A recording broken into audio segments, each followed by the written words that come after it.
a filha de Jairo é levantada dos mortos. A ressurreição da filha de Jairo é um dos milagres que testemunham o poder de Jesus sobre a vida e a morte. Conforme registrado no Novo Testamento, durante o seu ministério terreno, o Senhor Jesus ressuscitou 3 mortos: o filho da viúva de Naim, Lázaro e a filha de Jairo. Esses acontecimentos estão registrados em 3 evangelhos no Novo Testamento, que é o livro de Mateus, capítulo 9, versículo 18 ao 26, Marcos, capítulo 5, versículo 21 ao 43 e Lucas, capítulo 8, versículo 40 ao 56. Mateus dá o relato mais simplificado do milagre, enquanto Marcos e Lucas entram em detalhes desse evento. É também interessante notar que o relato bíblico deste episódio fala de um duplo milagre.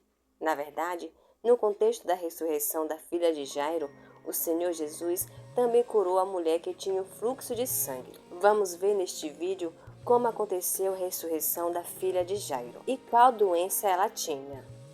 Vamos ver nessa história bíblica como aconteceu a ressurreição da filha de Jairo. Segundo a Bíblia Sagrada, Jesus realizou 3 milagres relativos à ressurreição dos mortos.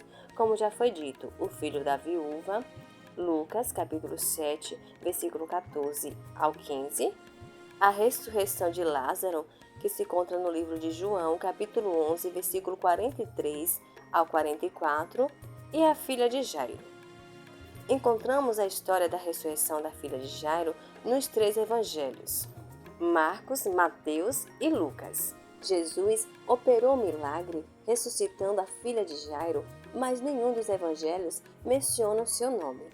Jesus, ao voltar da região de Decápolis, atravessando o mar da Galileia, chegou à cidade de Cafarnaum. Quando ele chegou à cidade, as pessoas se reuniram ao seu redor. No meio da conversa, Jairo se aproximou de Jesus e pediu que curasse sua filha, como nos revela o livro de Marcos, capítulo 5, versículo 22 e 23. Jairo era o líder da sinagoga, ou seja, um homem importante, com funções importantes entre os judeus. Vamos ver na íntegra esse versículo. E eis que chegou um dos principais da sinagoga, por nome Jairo, e vendo-o, prostrou-se aos seus pés, e rogava-lhe muito, dizendo: Minha filha está moribunda, rogo-te que venhas e lhe imponha as mãos, para que sare e viva. Qual era a idade e a doença da filha de Jairo? Na Bíblia Sagrada, não tem informações de que doença se tratava, mas diante do desespero do pai, pode-se imaginar que fosse algo muito grave, ou que tivesse debilitado gravemente sua saúde. Já sobre a sua idade, no livro de Marcos, capítulo 5, versículo 42, a Bíblia nos revela que a menina tinha 12 anos. Vamos ver na íntegra esse versículo. E logo a menina se levantou e andava, pois já tinha 12 anos, e assombrando-se com grande espanto. Jesus opera milagre ao caminho para a casa de Jairo. Então, Jesus seguiu Jairo para casa, com a multidão cercando-o e seguindo-o, como nos diz o livro de Marcos, capítulo 5, versículo 24. Porém, no caminho até onde estava a filha de Jairo, houve outro episódio de cura, uma mulher que sofria de hemorragia. Marcos, capítulo 5, versículo 25. Esta mulher, ela foi curada depois de tocar nas vestes de Jesus. Esta mulher que impediu a viagem de Jesus até a casa de Jairo, ela sofreu de hemorragia durante 12 anos, a mesma idade da filha de Jairo, que agora, com a demora de Jesus no caminho, acabará de morrer. Alguns trouxeram as más notícias da pior maneira possível. Jairo, sua filha morreu. Não incomode mais o mestre. Como nos diz o livro de Lucas, capítulo 8, versículo 49. Vamos ver na íntegra. Estando ele ainda falando, chegou um dos príncipes da sinagoga e dizendo: A tua filha já está morta, não incomodes o mestre. Jairo não teve medo, porque Jesus o encorajou a acreditar e a não ter medo.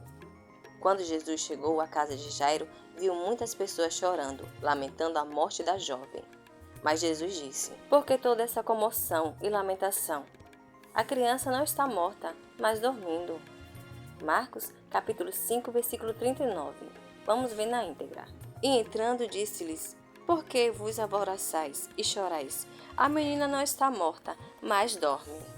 Mas todos os que estavam ali estavam começando a zombar e a rir de Jesus. E ele ordenou que todos fossem embora, deixando apenas os pais da menina e os seus 3 discípulos, Tiago, Pedro e João, que estava com ela. Jesus tocou na mão da menina. Do ponto de vista da lei de Moisés, esse ato era errado, pois não se podia tocar nos mortos. Como diz o livro de Número, capítulo 19, versículo 11, e Levítico, capítulo 21 e 22. Jairo, sendo líder judeu, com certeza ele sabia dessa lei, mas se Jesus fosse uma pessoa comum, deveria ser considerado impuro. Mas Jesus é quem limpa e dá vida. É impossível que a morte machuque aquele que é ressurreição e a própria vida, como nos diz em João capítulo 11, versículo 25. Disse-lhe Jesus: Eu sou a ressurreição e a vida. Quem crê em mim, ainda que esteja morto, viverá. Jesus vai ao encontro da menina e devolve-lhe a vida novamente. Jesus dá esperança aos pais e transforma uma família dilacerada pela dor da doença e pela morte prematura de uma filha. Ele diz a todos que conhece que estivesse lá e a todos que ouviram sobre esses eventos que nada é impossível para Deus. A Bíblia Sagrada não revela muito sobre a menina, a filha de Jairo. Ela provavelmente cresceu e se tornou uma adulta marcada pela maravilha que experimentou. O seu encontro com Jesus, com certeza, deve ter transformado ela ardente e muito grata. Embora não possamos confirmar esses pensamentos, mas sabemos com certeza que ela hoje está definitivamente morta fisicamente, assim como seus pais e toda a sua geração. Mas o que Jesus veio fazer é eterno e dura para toda a eternidade. Mais do que ressuscitar o corpo físico para que possamos simplesmente viver nesta vida. Ele quer que ressuscitemos para viver eternamente com Ele. Jesus, Ele morreu a nossa morte para que possamos viver para sempre na presença dEle. É o renascimento espiritual que nos leva a uma vida plena que leva à eternidade. Isso é o que Jesus faz com todos aqueles que acreditam e se entregam a Deus com fé. Lembre-se, tudo que Jesus toca traz vida e transformação. Ele está acima de todos os ritos religiosos e nos mostra que todas as coisas são possíveis para quem crê e acredita no seu amor. No meio das trevas do seu sofrimento, lembre-se, é a luz da vida, um propósito eterno.